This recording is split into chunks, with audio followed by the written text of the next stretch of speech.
The food industry and the diet industry is a multi-billion-dollar industry. Both are complicated, they're confusing, and the best of days are difficult to navigate, especially when we are constantly bombarded by conflicting messages about what we should eat or what's good for us and then what isn't.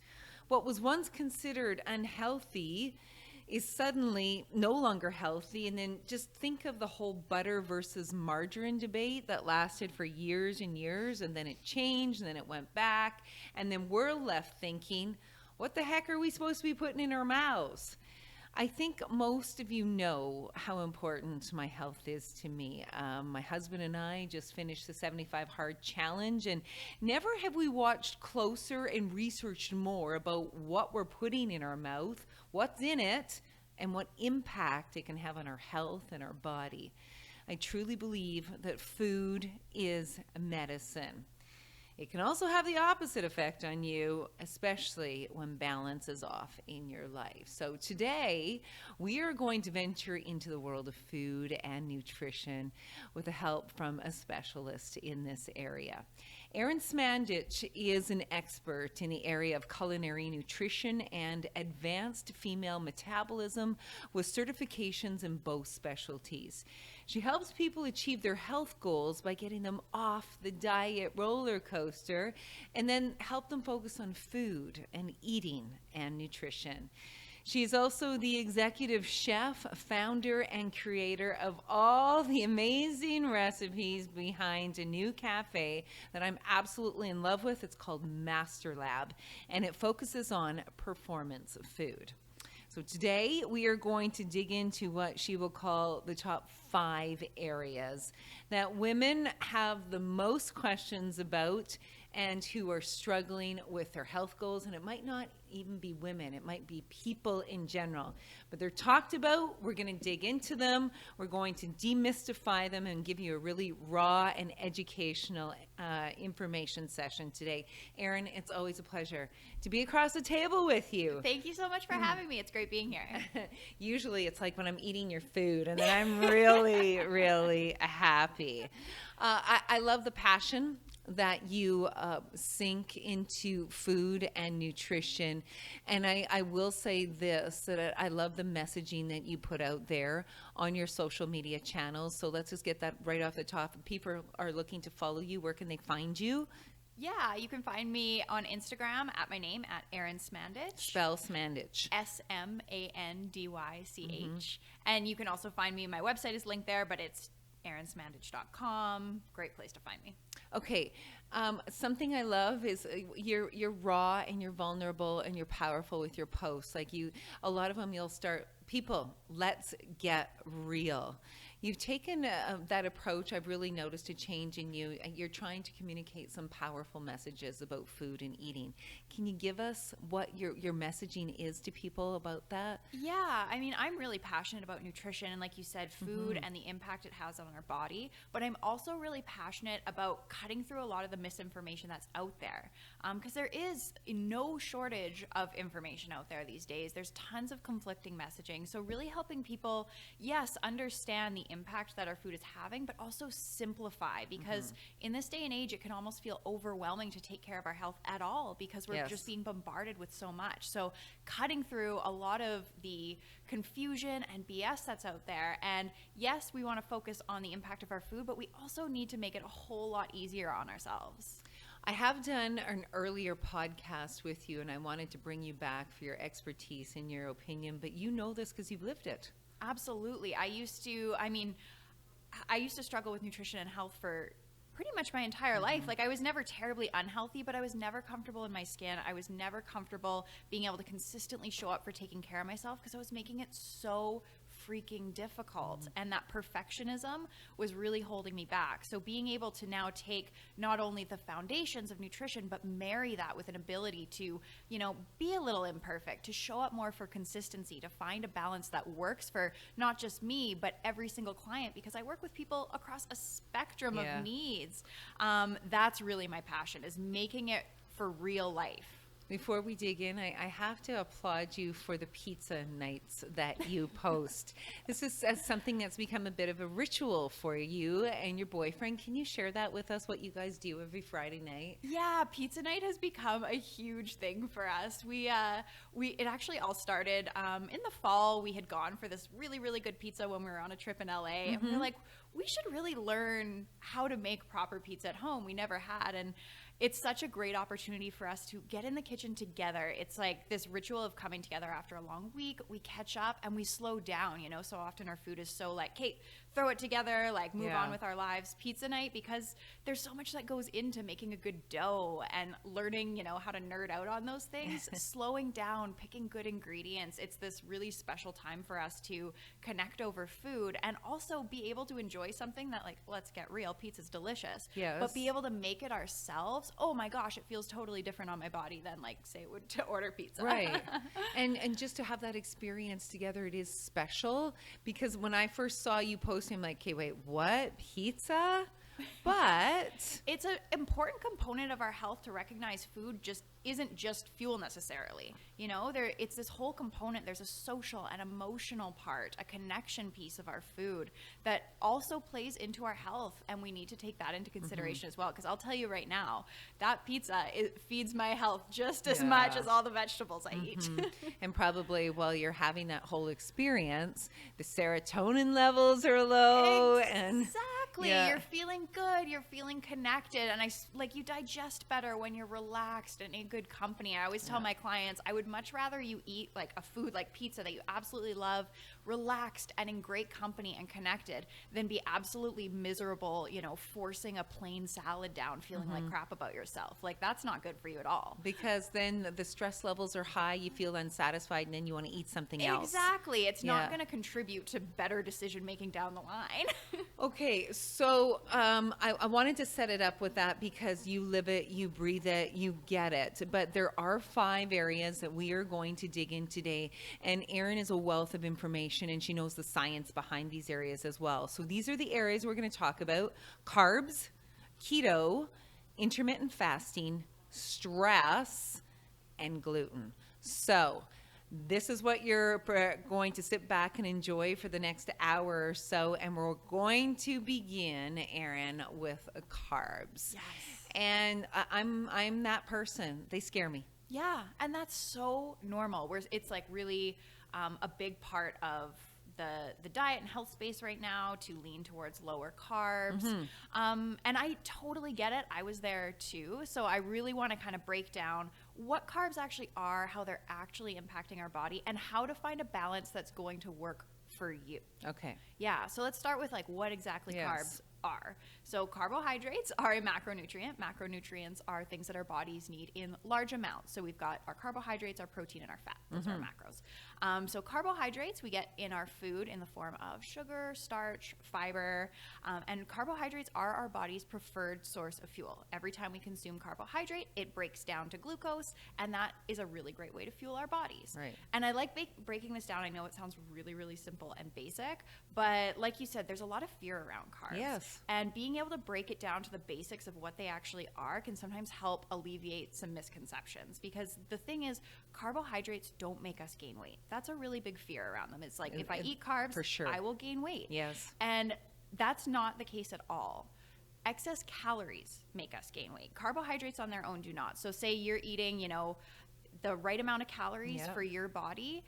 Even if you start, you know, increasing your carbs, if your calories are the right amount for your activity levels, your physiology, you won't start magically gaining weight. That's not how carbs work. So, let's just put that fear to rest here. Okay, that's an important point. Yeah, but in turn, of course, the kinds of carbs we're eating, and if we're eating in balance for our body, can have an effect on our appetite and our cravings, and that can in turn lead to us consuming more food. That's where the weight gain comes in. So it's important to discern the difference between what's actually causing that. We don't need to have this arbitrary fear that carbs alone are going to, you know, have all these negative effects. But you threw down the term, the right kind of carbs. Go there. Yes, of course. So let's lump them into kind of two basic categories. We've got the carbohydrates we get from whole food sources. Yes. So our whole grains, fruits, vegetables like beans, those kind of things. That's our whole food sources. On the flip side, we have more refined sources. We've got white flours, packaged goods like chips, cookies, all that kind of stuff, candy. So basically, we've got our whole food and our refined food sources. Yeah. Of course, we want to lean towards getting our carbohydrates from the whole food sources, because when we do that, we're getting this lovely package of nutrients and more fiber, which is so good for us.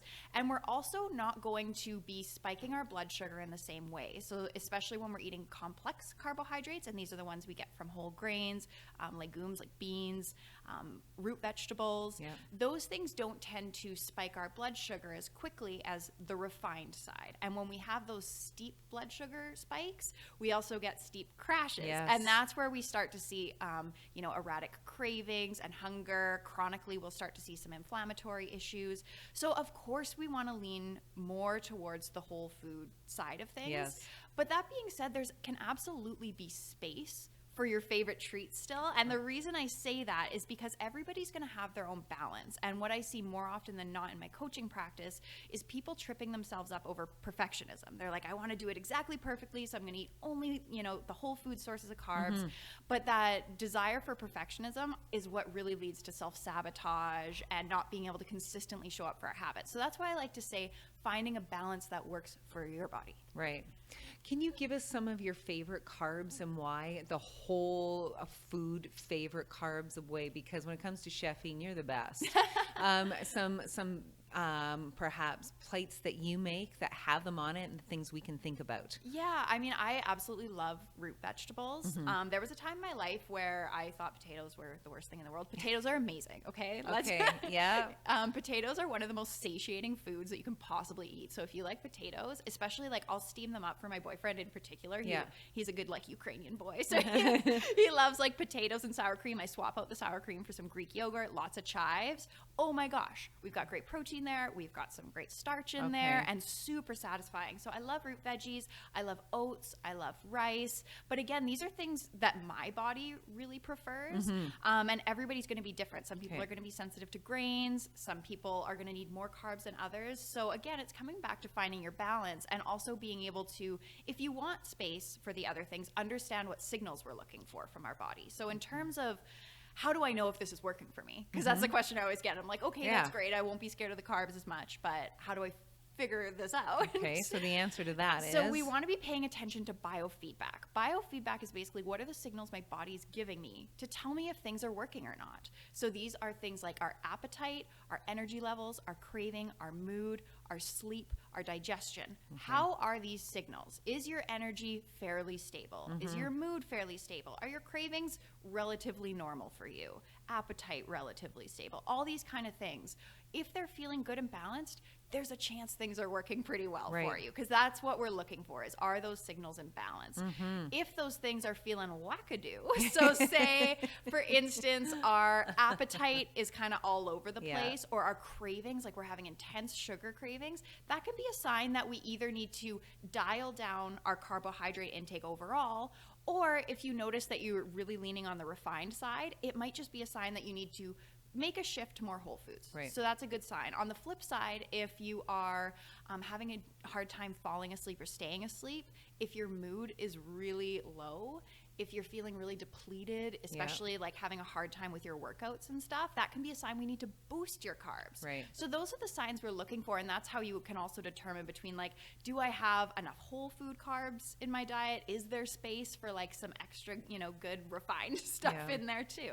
I love that you pointed all of that out, because if we're going to progress in our health, and this is something that's important to us, we need to listen to our body and listen to those signals and be aware of what our body is communicating to us, because that's how we progress and make steps forward. Exactly. We're so used to following, a meal plan or a diet without ever actually asking, is this working for me? And like I said, there is no one right way for this to look. Everybody's individual. Everybody has different preferences and body and goals. And it's important to get to know your body so you can actually be your own expert. I love that you ended with that on that particular topic, because you opened the door to our next area I want to talk about. It. You said there's no right way. You have to find out what works for you, and that opens the door to the keto discussion. And full disclosure, that is the way that works for me. I've played around with a lot of different paths for my health, but I find I feel best on a more of a ketogenic diet. I don't follow it to a T, but my body feels good on it. So for people who aren't familiar what it is, what it means, how it works, because there's lots of misconception out there, take us down that path. Yeah, so the ketogenic diet's actually super old. It started in the 20s as a therapeutic intervention for children with epilepsy. So they found that the ketones that start circulating that end up making their way to your brain are really therapeutic for brain health. Wow, I had no idea. That's where it comes from. Okay. So basically what the ketogenic diet is we go really, really low on our carbohydrate. Like I had said earlier, our body's preferred source of fuel is glycogen, or, you know, when our glucose breaks down, it's carbs.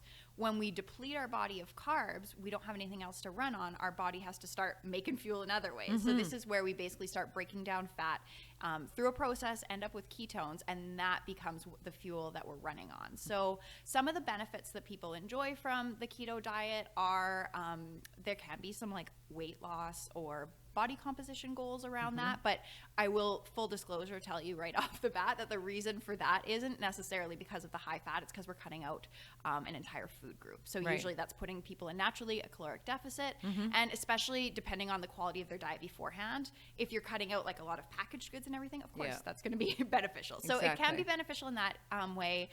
For energy levels, that can be really helpful as well. So that's kind of the basics of it, but it's really important to note, if you're curious about keto, it is an advanced protocol. It does require some tracking. You need to actually make sure you're in ketosis. This can mean less than 30 grams of carbs a day, which is really, really low. So if you aren't comfortable with, you know, tracking your food, at least for a while, if that seems like a lot of work, if you aren't comfortable, you know, with leaning towards a higher fat, more protein on your plate, these are things to consider. So because people don't understand, it's not just low carbs, like, oh, I just won't eat, you know, the usual suspects of grains and that kind of thing. Certain vegetables can kick us out of ketosis. That's you know, right. Kale could kick us out of ketosis. Tomatoes could kick us out of ketosis. Really? So, yeah. Just because our carbs need to be so low. Kale and tomatoes are by no means high carb foods, but that's just how low your carbs need to be for the day. So it's just important to understand it is an advanced protocol, and it's by no means for everyone. And I'm glad you pointed that out. For me, I am, to use your phrase, I nerd out over this stuff, and I do take my health very seriously because I have a sensitive gut and I react a lot to different things, and I've played around and I've adjusted. This does work well for me. Explain though, and this is one of the things I like, embrace yourself for, I love the higher fat. And by fats, you mean? So we want to be obviously basing our fats more around the whole food sources, of course. So like nuts, seeds, avocados, like good oils like olive oil.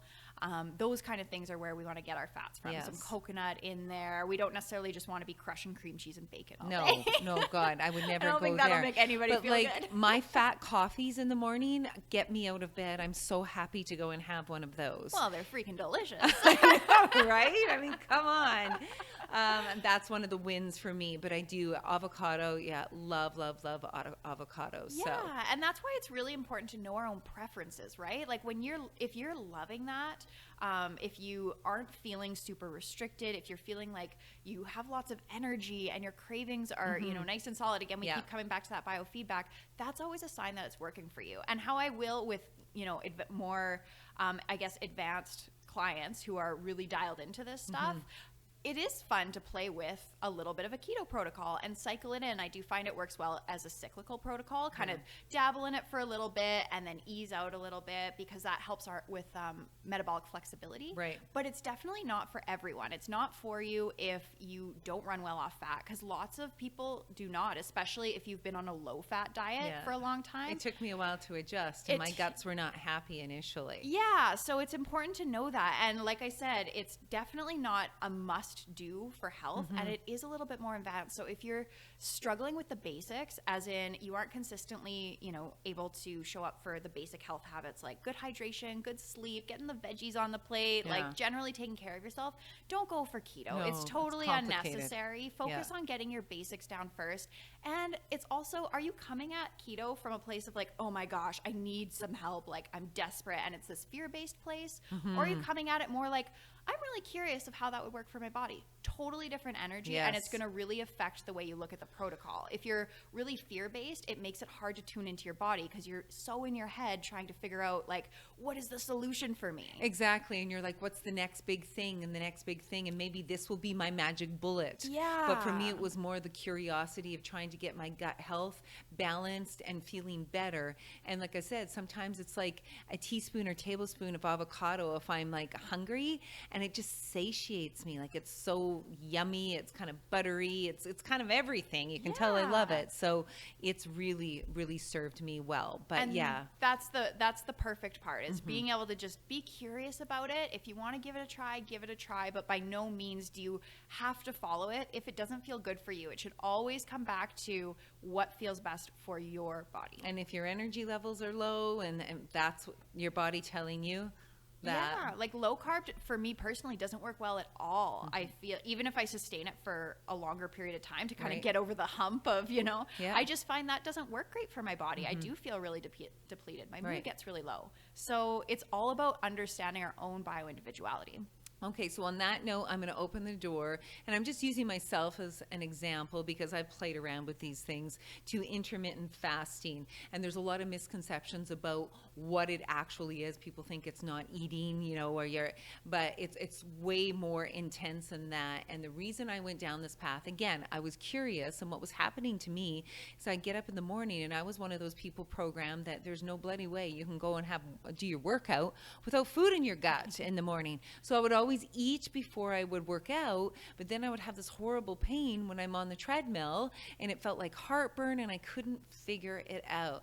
So finally I heard and did some research, and Steve and I dug into this whole intermittent fasting thing, and it blew my mind. So I stopped eating in the morning before intense workouts like Orange Theory, and I've never felt better. What I learned is I have enough glycogen in my liver from the night before having a good meal that it carries me through the workout. I feel focused. I feel alert. So that has worked. But Erin, I'm going to leave the details of what is happening in my body and why and what intermittent fasting is, the expertise to you. So take it from there. Yeah, so intermittent fasting is basically just a fancy way of saying we're going to reduce the window where we're eating. We're going to shrink that window down and extend the window where we're in a fasted state or not consuming any calories. There's so many different ways to go about intermittent fasting. I know a really popular one is the 16 and 8, where you eat for an 8-hour window and you just don't eat for 16 hours. So that's really similar to, say, what you're doing, which is, eating only between 11 and 7 or so. Or 10 and 6. Yeah, essentially I have my last meal at 6 o'clock at night, and once I'm done, I'm done. And then the next meal I generally eat around 11 the next day. Yeah, so that's a really common way to do it. So a lot of people will do a window like that.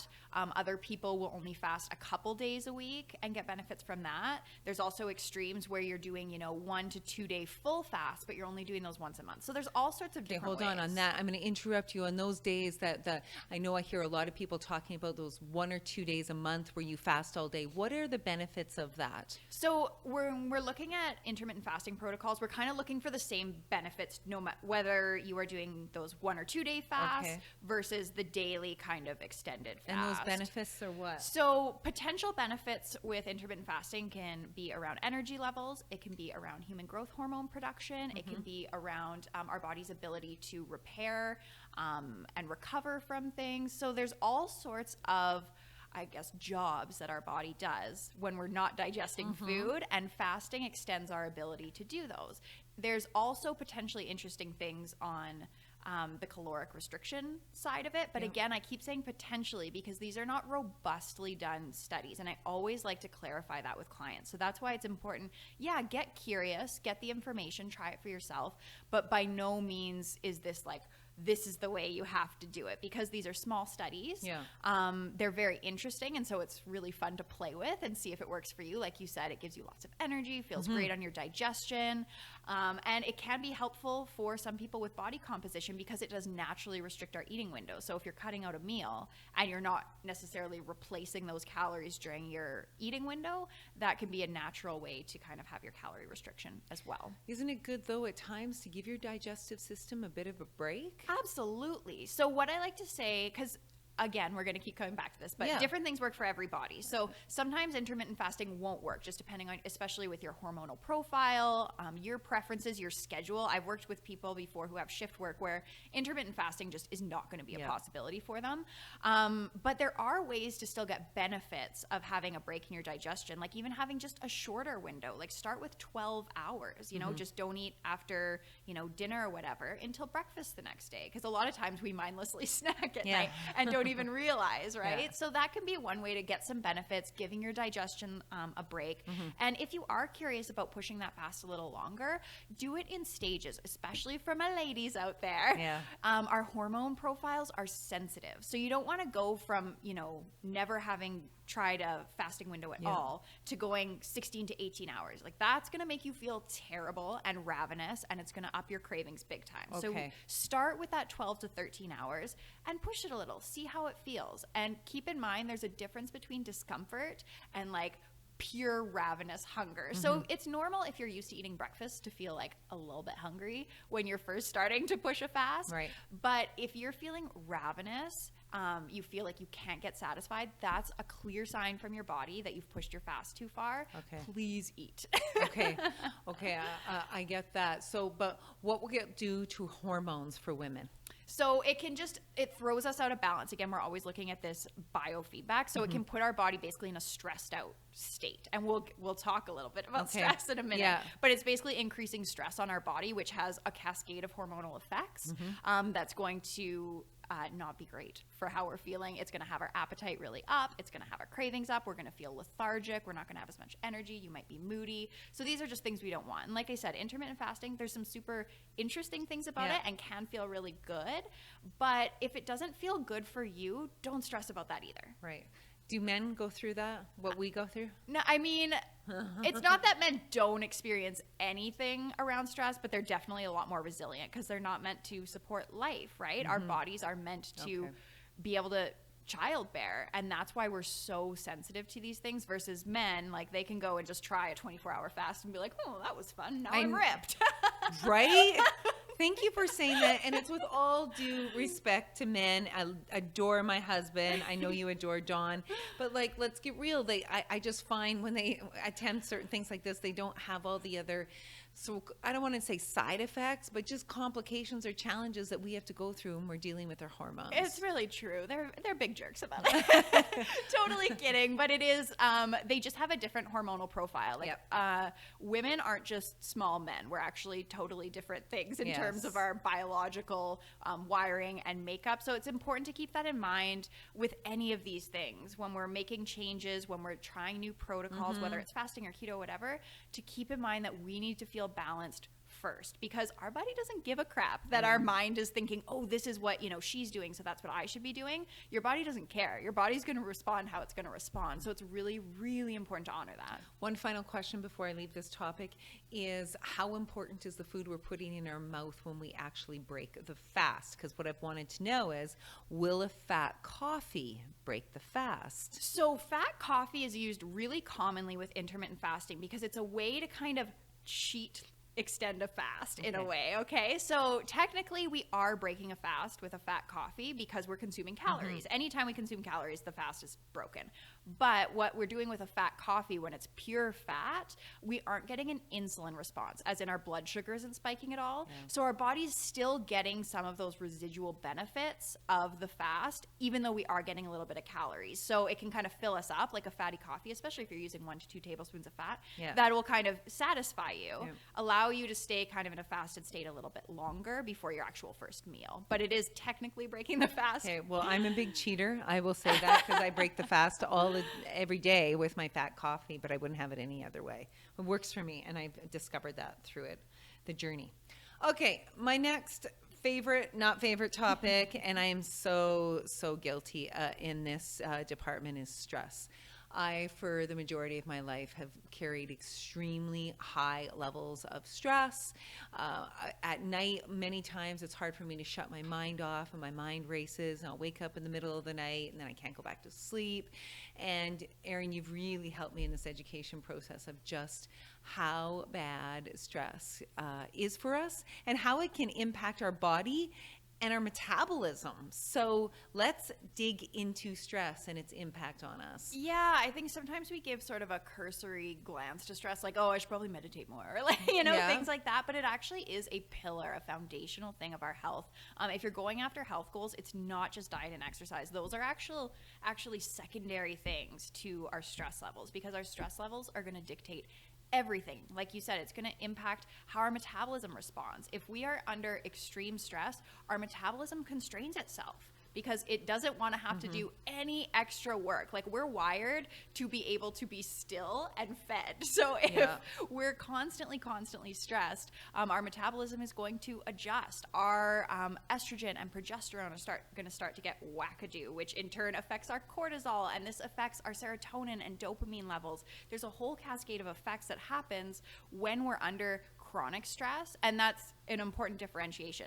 Acute stress is okay, like a workout is stressful on our body, but then we give ourselves recovery time. Stressors are a normal part of life. We don't need to eradicate them.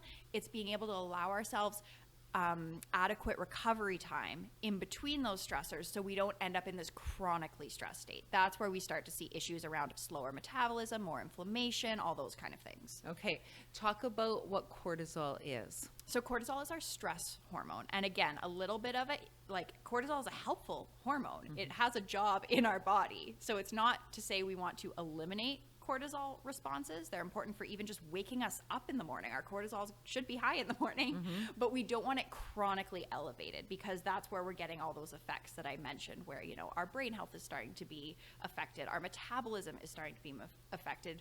Our body basically wants us to slow down and eat more when we're under a chronically stressed state. Okay, and there was two others that you threw down. You said cortisol levels. You said two other levels. It affects our estrogen and progesterone as well, so our female hormones as well. Yes. So these are things that you don't necessarily need to know all the biochemistry around it. And like I said, you don't need to necessarily eradicate all stress from your life. It's about understanding how to recover properly. And that includes our diet and exercise, because so often the effects of stress, like I said, it has us wanting to be lazier and eat more, because that's just our body's response to chronic stress. But in our heads, especially when we have health goals, we're like, oh my gosh, like things, I'm not like losing weight the way I should be, or I'm not, feeling the way I should be. So I should probably train harder and eat less, right? Like, that's always our response, to be like, I'm not doing enough. Yeah. And that's the opposite of what we want to do when our stress is high. Our hormonal profile when we're under chronic stress is the same as perimenopausal. So we need to slow the freak down, ladies, okay? And I know the habit of, like, you just want to push harder. You just want to get where you want to go with your goals. But please, please, please understand, it is so important. Your body doesn't care that that's what you think with your head. We need to slow down. So things like easing off of high intensity workouts and switching to walking. Walking is incredible for our stress levels, and it's really, really good for our metabolisms.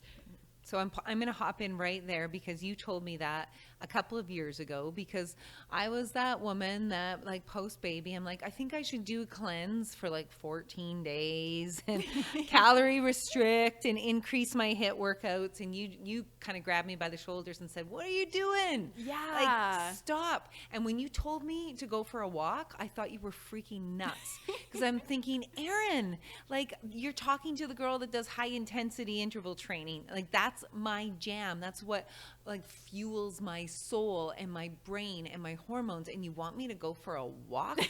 And so the reason, and by the way, I did listen, and I'm like, oh God, she's right. There's something to this. Because it was when I was at the peak of stress, there's no way I could drop a pound or two. There's no way I could lose weight.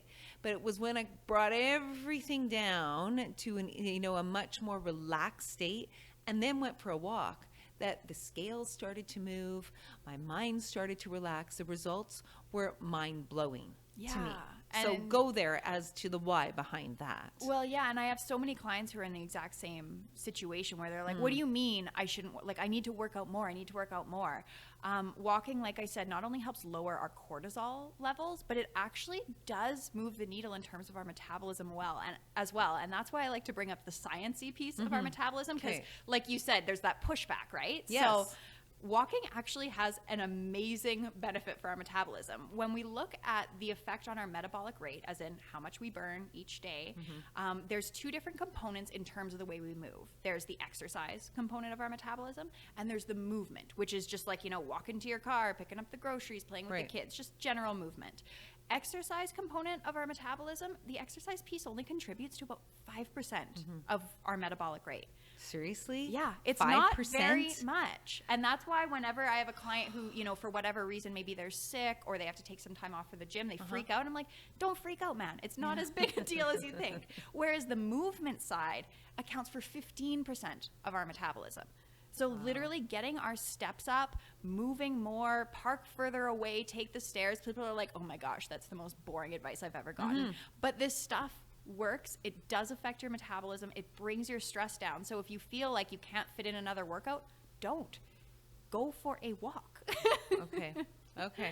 I'm hearing you. Also, doesn't stress block the production of serotonin, which is something that we make in our brains while we sleep, and it helps us sleep? That's your really lame. Did I get that even remotely right? Yeah, it does have that effect on our brain chemistry. It can bring those levels down, so it can have us feeling really moody and down, and difficulty with sleep, difficulty with mood, difficult with energy levels. All those things are impacted by chronic stress. So you don't need to push harder in the gym. You don't need to restrict your calories more. You need to slow down, take a walk, eat a carb. Eat a carb. You're so funny. But then tell me too, the impact of stress on gut health. Oh, so gut health. That's for the next podcast. We're going to dedicate an hour to gut health. Yeah, gut health is its whole other thing, and I would love to dig into it. But yeah, that's definitely a whole other set of questions. Yeah, But it does impact, right? Absolutely, yes. And for you to go into that, we need time to really dig into it. Absolutely. Okay. So we'll park that for next time because we really want to give it the respect it deserves. So from stress, I want to move into one of my favorite topics as well, but not a best friend at all. Actually, not even a friend, and that's gluten. Gluten and I used to be friends until I discovered that gluten and I can't be friends because I put gluten in my body and I blow up like a blowfish. Yeah. Like we do not get along. And it took me a long time to discover that my bloat was related to that. And now I'm at a point, probably because I've cut it out of my diet for so many years, that when I do eat anything with gluten in, it's like putting acid in my gut. Yeah. So let's talk about gluten. Yeah, so again, this is going to come back to knowing your own body. So gluten, the reason I bring it up is because I get a lot of questions, because in the holistic health space, there's a lot of foods that are vilified. They're like, okay, no gluten, no dairy, these kind of things. Gluten is a protein that we find in wheat. It's a naturally occurring protein. If you are celiac, if you have a sensitivity like you just mentioned, gluten doesn't work for you. But gluten is not inherently a toxin for your body. It's not inherently going to cause you problems if you don't have a reaction to it. And that I always just like to clarify, because there's a lot of unnecessary fear around it. It's agreed. good if you have digestive symptoms, it's great to give gluten a break and test it and see if that's the cause of it. But if you're not having any reactions, you don't have any symptoms, you don't need to arbitrarily cut out gluten from your diet. Okay, so why does it cause so many people problems then? Well, if you have an inflammatory reaction to it, it's actually messing up the way your digestive system works. For celiac, it's actually getting into our intestines and blocking our ability to properly assimilate nutrients. We get all sorts of leaky gut symptoms, and that's a whole thing. It gets talked about a lot because there's gluten in everything. Right? Because wheat is a GMO crop. There's a lot of wheat in the world. And so wheat gets put into everything, and there's gluten in everything. So a lot of what people are feeling when they're like, oh, I cut gluten and I feel amazing, it's actually just they stopped eating so many packaged products because all of those contained gluten. It might not necessarily be the gluten itself. Again, I'm not saying if gluten doesn't work for you, please don't eat it. I'm more just saying it's, again, about learning your own body and not arbitrarily cutting something out because you heard it could be a poison. Gluten is not a poison.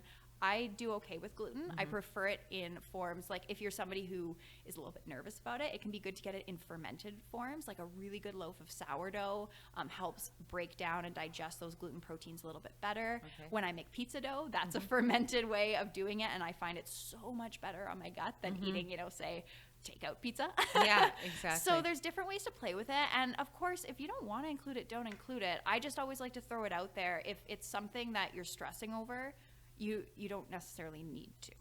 Okay, here's what I stress over is when I decided to cut gluten out, I'm like, okay, I still want my bread. So I go and I look for the gluten-free stuff.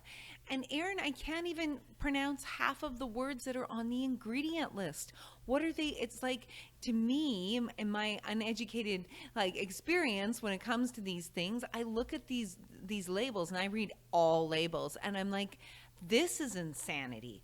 I don't know what half of these things are. Are gluten-free? Is it necessarily better for us? Well, and that's the thing. Gluten-free packaged products are rarely going to be a better choice. Especially if you're that's often what I'll see. People are like, oh, I cut gluten, and they're just eating gluten-free cookies and breads and stuff. And those tend to have a lot more fillers. I don't know about you, but I'd rather have something where the ingredient list is wheat, yeast, and salt. Yes. Versus potato starch, tapioca starch, xanthan gum, a billion and one things. And all those that are probably crap gonna cause you gut health issues anyways. Yeah. So that's where it's important to recognize what is the quality of the food you're eating? Are you just cutting gluten arbitrarily and switching over to, other packaged goods, or are you actually tuning into your body to be what's going to feel best for my gut and my health?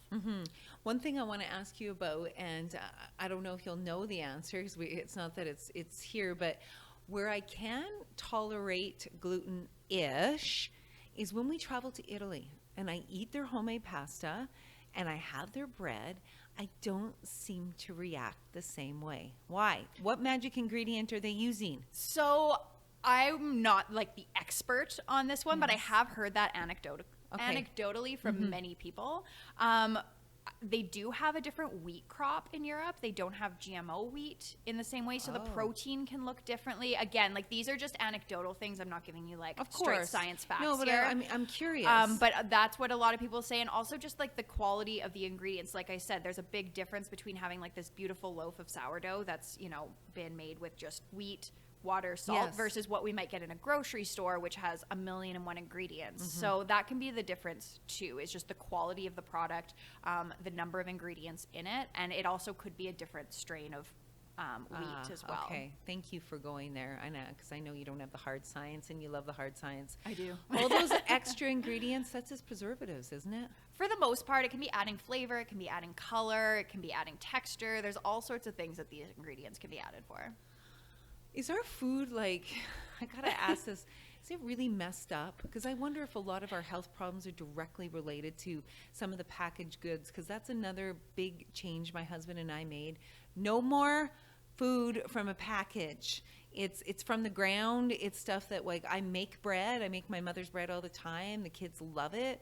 But it's just been a decision that I consciously made because I wanted to see some change. Yeah, I think our health system or our food system as a whole, the problems exist on a spectrum.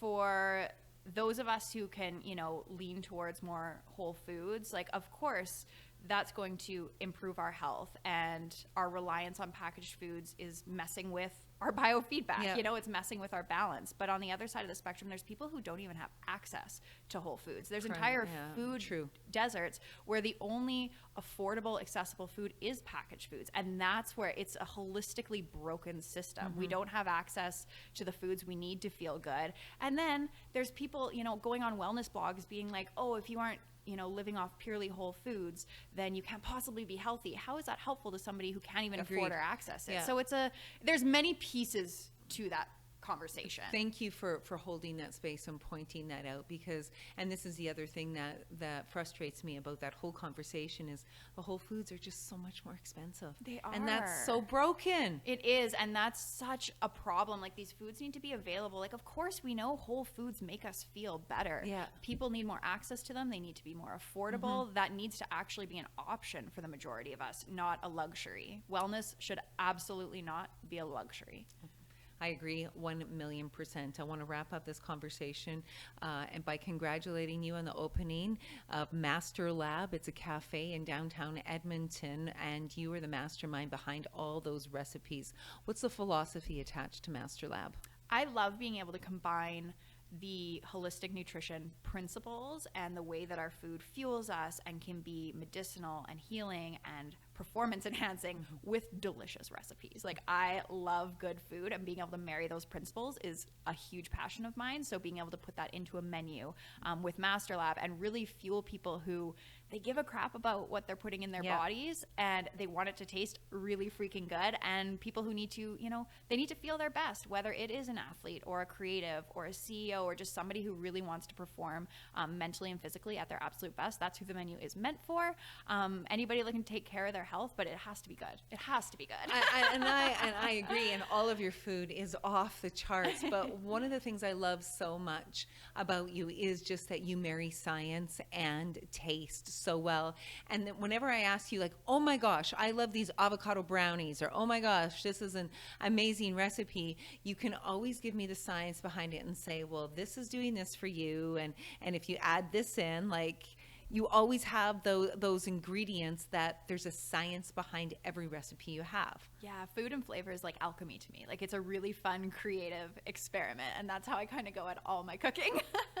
This is, congratulations on this. You must be living a dream right now. Yeah, it's pretty exciting. Thank you. Okay, and for people who want to know more about Masterlab, where can they find it? Yeah, so on Masterlab, or masterlab.ca is our website, and it's at masterlab.ca on Instagram. Okay, final thoughts for people who are listening, and let's be fair to everybody here. For people struggling and just in the infancy of wanting to take those first steps, your advice to them, and then for the most advanced people, give those listeners some advice as they, go through this complicated food relationship that most of us battle every single day. It all comes back to listening to your body, and this goes for both ends of the spectrum and everything in between. You need to do what's going to work best for you, and you don't need to fit yourself into an idea of what you read in a book or saw on a podcast. Be interested in what you want to put in your body. If you're on the spectrum of, I'm nailing these basics and I'm curious about what more I could do, I'm curious about what my body's capable of, absolutely learn more, but take what actually works for you and don't be afraid to leave the rest. And if you're struggling just with the consistency of showing up, don't be so freaking hard on yourself. Imperfection is great. Imperfection is totally fine. You can have your health goals. It's all just about showing up for it consistently. So you don't have to fit yourself into some ideal of what you think it's supposed to look like. Find what works for you and just get curious about it. And that's the best way to show up. I love our conversations about food, and they've enriched my learning in so many ways and really have helped me improve my relationship with food and embrace cooking and embrace the whole journey. And I do. I love listening. I love learning. And I'm sure that anyone who is on the receiving end of this podcast feels exactly the same way, to be able to soak up a little bit of your knowledge. Erin Smandych, I'm so glad that you stepped back into the inner circle today, and I look forward to our conversation on gut health. Who wants to learn about gut health? I'm in for that. Thanks so much for today. Thank you for having me.